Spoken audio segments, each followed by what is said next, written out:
अस्सलाम वालेकुम। Ayesha cooking one में आपका वेलकम है। उम्मीद आप सब खैरियत से होंगे। मैं भी बिल्कुल ठीक हूँ। आज हम गोभी का सालन बनाएंगे। बिस्मिल्लाहिर्रहमानिर्रहीम। घी हस्बे ज़रूरत लेंगे।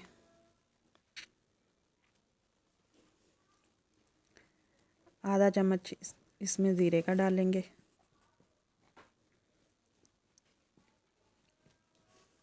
ज़ीरा को हम भून लेंगे। एक बड़ा प्याज लेंगे। प्याज को भी हम अच्छी तरह भून लेंगे। 2 चम्मच अदरक लहसुन का पेस्ट लेंगे।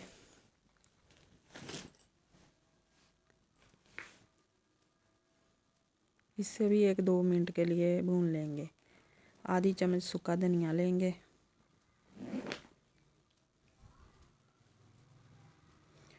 एक बड़ा टमाटर लेंगे। मसाला हमारा भुन चुका। अब 1 चम्मच हरी मिर्चों का पेस्ट डालेंगे।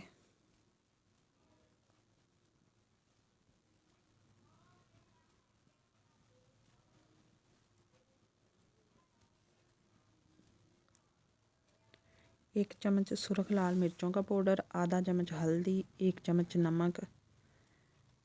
इसे भी हम अच्छी तरह भून लेंगे। थोड़ा सा पानी डालेंगे। आधा किलो हमारे आलू हैं। इसे 2 से 3 मिनट के लिए भून लेंगे हम अच्छी तरह। आलू हमारे भून चुके हैं। अब 3 पाव हमारी गोभी है। इसे भी हम अच्छी तरह भून लेंगे। गोभी हमारी भून चुकी है।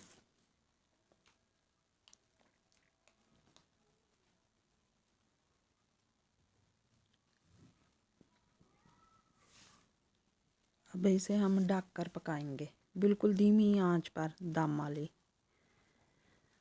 ये गोभी ने थोड़ा सा पानी छोड़ दिया है। इसी में हमारी गोभी और आलू गल जाएंगे अच्छी तरह।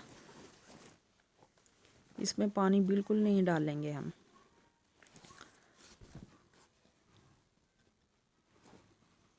अब इस पे हम गरम मसाला और सूखी मेथी डालेंगे। थोड़ा सा धनिया डालेंगे। 1 से 2 मिनट के लिए और मज़ीद भून लेंगे। सालन हमारा बनकर तैयार हो चुका। माशाल्लाह इतनी मज़े की गोभी बनी थी। आप भी इसी तरीके से बनाएं। जो बच्चे नहीं भी खाएंगे वो भी गोभी खाएंगे। अल्लाह हाफिज़।